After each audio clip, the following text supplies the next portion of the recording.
When you hear Montego Bay, you think hotels and cruise ships, not warehouses and forklifts.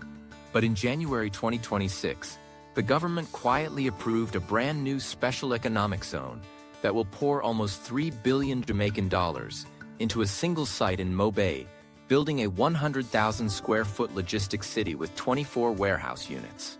Over the next few years, this project is expected to create hundreds of construction jobs and around 750 long-term positions in logistics, retail, and business services. In this video, we're going inside the Tailwind Special Economic Zone mega project, how it will work, who stands to benefit, and what it means for land prices, traffic, and everyday life in Montego Bay. Because this isn't just another construction site, it's a test case for Jamaica's logistics future. For almost a decade, Jamaica has been chasing one big vision: becoming the Caribbean's fourth global logistics hub. Since 2016, the government has rolled out a special economic zone framework, upgraded ports in Kingston and Montego Bay, expanded airports, and courted billions in private investment to turn Jamaica into a key node for cargo between the Americas, Europe, and Asia. Most Jamaicans know the Kingston side of this story: the Caymanas Special Economic Zone, Port of Kingston expansions, and industrial parks around Portmore and Spanish Town. What's new in 2026 is this: the government is now pushing serious logistics investment into Montego Bay, Jamaica's second city, historically dominated by tourism. That's the strategic pivot, and Tailwind Special Economic Zone is the first major project to make it real. In this breakdown, we'll look at what's being built, the money behind it, the jobs and the ripple effects most people aren't talking about: housing, traffic, and governance. In January 2026, Tailwind Corporation Jamaica Limited was officially designated as a special economic zone entity. In simple terms, Tailwind is building a 100,000 square foot multi-unit warehouse complex in Montego Bay. The site will contain 24 purpose-built units designed for logistics operations, distribution centers, BPO, and other commercial services. The timeline announced was January 2026. Construction start is expected to be mid to late 2026. Completion target is late 2027. This is not a mall, hotel, or condo tower. It's a logistics-led employment hub for companies that need warehousing, distribution, and back-office operations in Western Jamaica, the physical backbone for moving goods across the island's western region and serving North American and Caribbean markets. In one of Jamaica's most tourism-heavy cities, Tailwind is creating a permanent industrial node. That alone is a big shift. When you hear $3 billion, it's easy to tune out. So let's break it down. The construction phase alone is expected to inject over $2 billion into the local economy, excluding land acquisition. When you add the land, the total investment approaches $3 billion. That's comparable to the early construction budgets for major sections of the Montego Bay Perimeter Road and other large national infrastructure builds. This is not a small play. Where does that money go? It goes to site preparation, grading, drainage, and environmental compliance, warehouse shells, steel and concrete to international logistics standards, utilities, water, electricity, waste systems, and fiber optic ICT, roadworks, internal roads, truck bays and parking, security, fencing, surveillance and access control. And lastly, it goes to compliance, infrastructure to meet special economic zones customs, tax and regulatory requirements. This isn't a few tin roof sheds. It's a 24/7 ecosystem built to handle high-value cargo and multinational tenants under a specialized regulatory framework. Remember that number, $3 billion. Because later we'll ask if the public is really getting $3 billion worth of benefit. The Tailwind project is expected to create employment in two main phases. Phase 1, construction, 18 to 24 months. Estimated 150 to 200 workers, including contractors and subcontractors. Masons, electricians, plumbers and welders, civil engineers and site supervisors, security and site support staff. Phase 2, operations.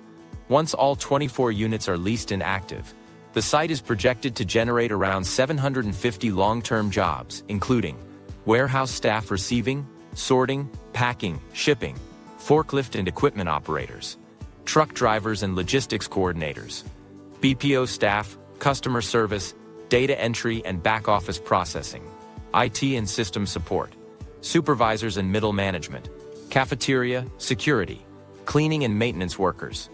Not all of these roles are entry-level. The better-paid positions logistics coordinators, equipment operators, IT support, managers require logistics and supply chain certifications, ICT and digital systems training, forklift and heavy equipment licenses, warehousing safety and compliance training. Jamaica has been investing in logistics workforce programs to build exactly these skills.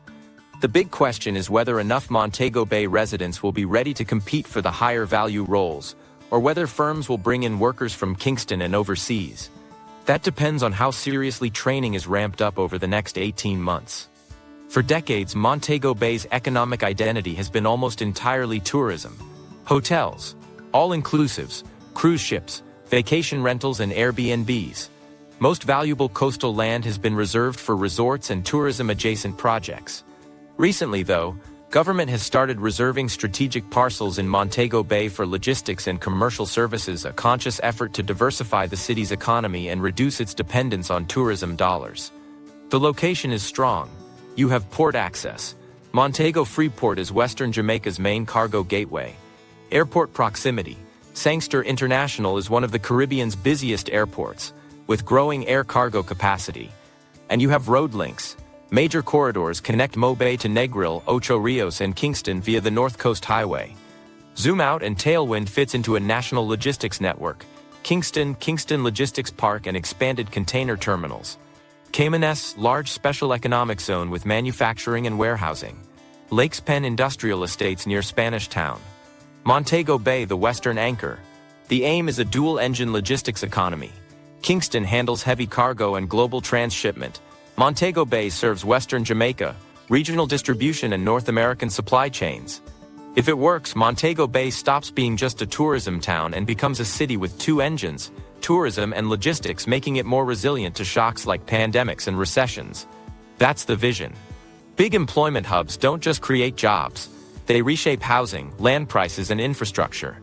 Housing brings 750 long-term jobs to a city, creates layers of housing demand.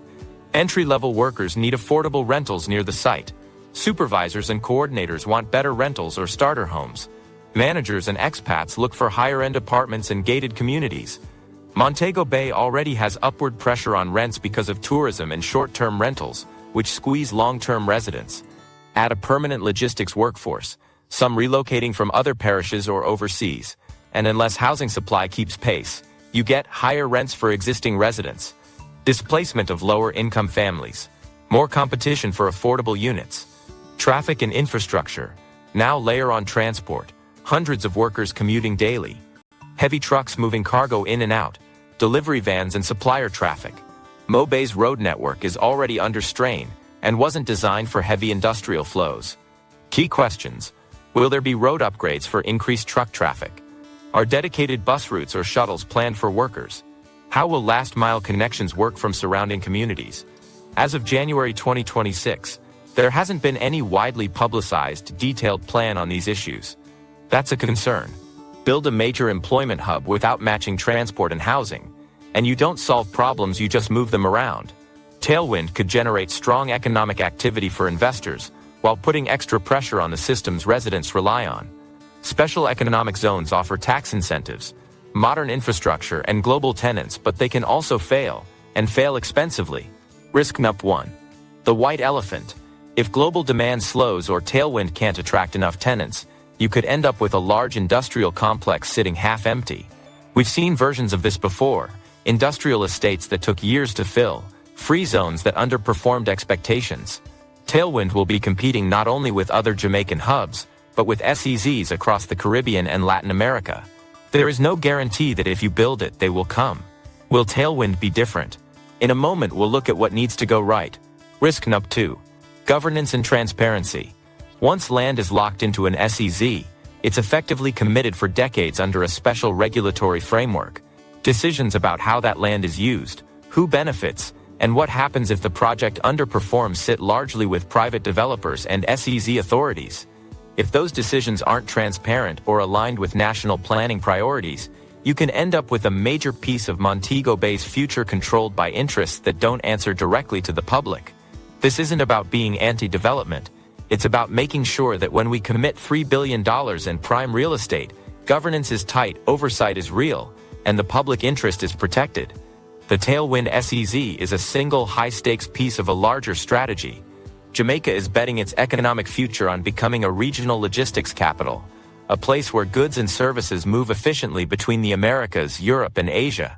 The vision is to link sea routes through expanded ports in Kingston and Montego Bay, air cargo through Norman Manley and Sangster, land distribution via SEZs, industrial parks and modern warehouses. Tailwind is a signal project. It tells investors Jamaica is willing to put logistics and industrial jobs in high-value coastal cities, not just out-of-the-way locations. It says we're serious here.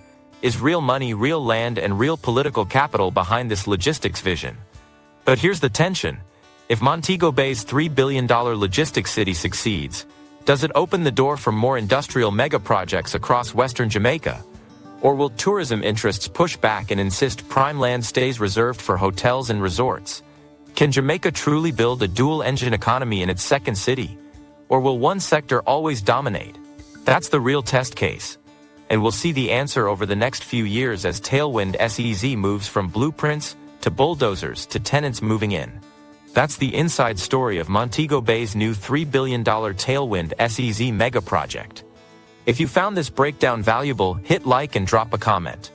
Do you think SEZs like this are the future for Western Jamaica? Or are we risking too much on logistics while tourism still drives the economy? And tell me which mega project I should break down next: the North-South Highway, the Caymanas SEZ expansion, or the Portland Bight development. Subscribe so you don't miss the next deep dive into Jamaica's biggest infrastructure bets. I'll see you in the next one.